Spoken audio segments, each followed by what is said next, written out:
What is up, y'all? Potato here, back with another build video, and today we have the new reworked Radiant Dance machines, the new SMG, Barrow-Dyad, and we are going to do a build around the Whirling Maelstrom, Threaded Spectre, making orbs, reloading so you can get those Blight Seekers. It's a super fun build all around, especially with Season of the Heresy artifact mods to give you Unraveling Rounds, Threadlings, severing targets. I mean, there's just so much strand going on in this season and in this build, which makes it super fun to play. So let's check it out and check the fit at the end. Let's go. Starting off with our exotics, we're going to be using the Barrow-Dyad, the new SMG for Season of the Heresy. This gives you Blight Seekers as you get hits with the weapon. So once you reload, get those Blight Seekers, bang, bang, boom. They start tracking targets and do big money damages. This will also help when you get those Unraveling Rounds as well. And then for our exotic armor piece, we're going to be using Radiant Dance machines, because with the rework, kills will now give you class ability energy. It takes about 3 kills or so to get 1 charge. And then you can also have additional charges up to 3 when getting kills with primary weapons. And of course, we're using the Barrow-Dyad, so this works hand in hand. That synergy, you feel? Moving on to our subclass, of course, we'll be running full strand. This is my least used subclass of all the ones in Destiny for right now, but I'm trying to find more uses with it. Only got 1 super, but it's a really good one. Silk Strike's great. Love it. Use it. Have fun with it. Have to have Marksman's Dodge, of course, to reload our weapons. Triple Jump, Thread Spike, and then you can either use Grapple Grenade or Shackle Grenade. Just kind of depends on the activity that you're working with. Maybe a Master Lost Sector, you might want a Shackle. For more chiller gameplay, you might want that mobility with Grapple.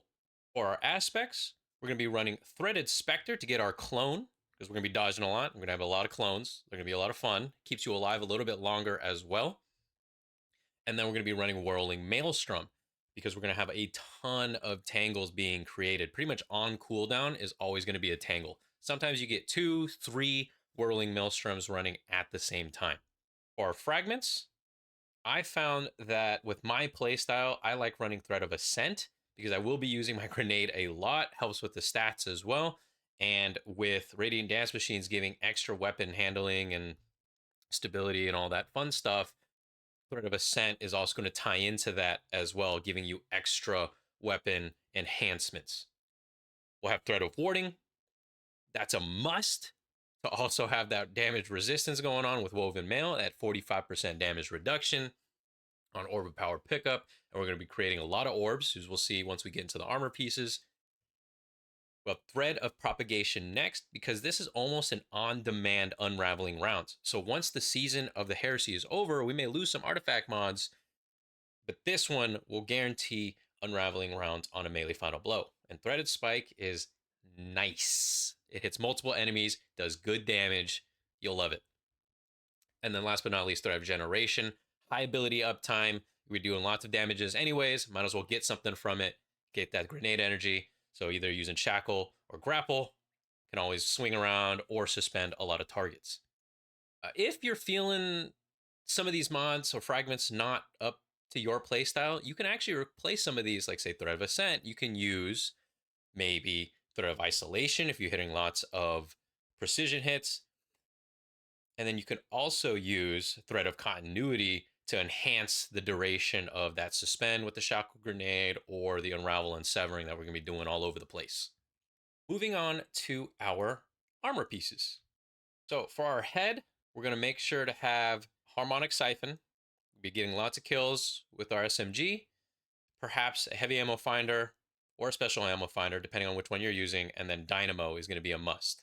For our arms, we're going to tie into our melee ability, because it's going to be a higher uptime, but I also really love just chucking that spike out, that kunai out all the time. So we're going to definitely have heavy-handed, we'll have impact induction, and we'll have focusing strike, so that every time we use our melee ability, get an orb on kills, get grenade energy, get class ability energy, really helping with ability uptime and just fucking shit up.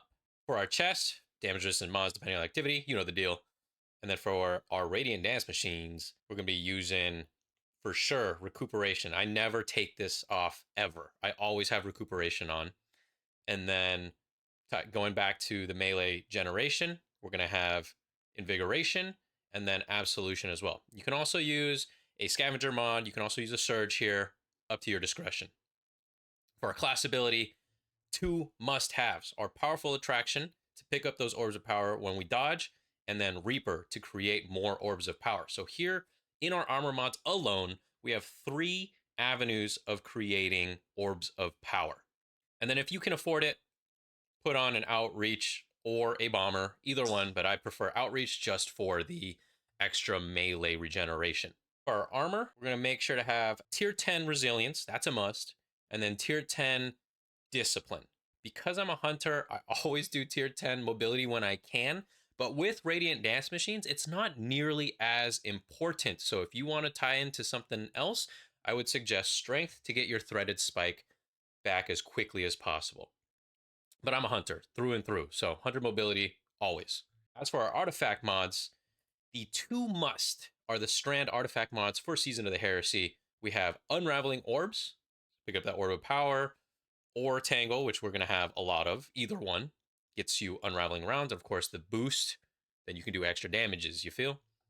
And then Horde Shuttle as well, because we're going to have a lot of unraveled targets, going to create a lot of threadlings, lots of strand damage. Good stuff. Other artifact mods that are also super helpful could be Limit Break for the super damages, because you're going to have Woven Mail, or if you're critically wounded, that's going to be a big boost to your damage for your super. And then everything else that ties into Severed. So Elemental Supercharger, Disruptor Spike, and then that is going to give you extra enhancement on either super generation, damages, or damage reduction from enemies. Either one, those are going to be some must-haves. And then some other artifact mods you can use are just going to be dependent on your playstyle and weapon choices. So if you're going to use an LMG, you can also throw in Hold the Line or Heavy Ordnance instead of using one of the other artifact mods like Limit Break. And then you can tie into the bolt charge ones that don't require any arc weapons at all, like Flashover. So that's pretty much the setup for the build. As for gameplay loop, as you can see in the gameplay here, it's going to be a combination of Master Lost Sector dungeons, Court of Blades, Nether, just general gaming that you can do. And if you're a really good player, that you might even be able to take this into a Grandmaster. That is not me, but you can give it a shot. And what you want to do is get kills with your SMG, dodge right before you're about to reload, get some more hits and kills with your SMG, dodge right before you're going to reload, throw your grenade, grapple somewhere, throw a threaded spike, get some kills, generate some orbs, always have Woven Mail going, always have Reaper and Heavy-Handed and your Siphons going. So you're constantly generating super, you're constantly getting energy back, and you're constantly getting kills, and you can use your clone for diversion to stay alive in case things get dicey. You're going to have high super generation, so you can throw on that Silk Strike and just fuck shit up. And I like to run an LMG with this, like the Pro Memoria, which came out at the beginning of the DLC. Craftable, bait and switch reconstruction, or any other kind of perks you might like to run, like Dragonfly, for example, could be really fun. And last but not least, of course, at the end of our video, we always got to show the fit for our build. So today with Radiant Dance Machines, because Radiant Dance Machines does not have any ornaments of any kind, it has this fabric-y, boot-like look, I decided to go with a winter theme. Something where, you know, it looks like you're trekking through the mountains. Maybe you're Eskimo-like. Maybe you're in Antarctica. Something like that is really kind of the vibe I was going with here. So take it as you will. Play around with it. Give you some fit ideas. This is one of my favorite parts of Destiny, so I'm always going to include the fit at the end. That is pretty much the build. Enjoy the gameplay. Enjoy the build. Let me know down below how you like to play Radiant Dance Machines, how you like to play with the Barrow-Dyad. You know what it is. As always, we'll catch you on the next one. Peace.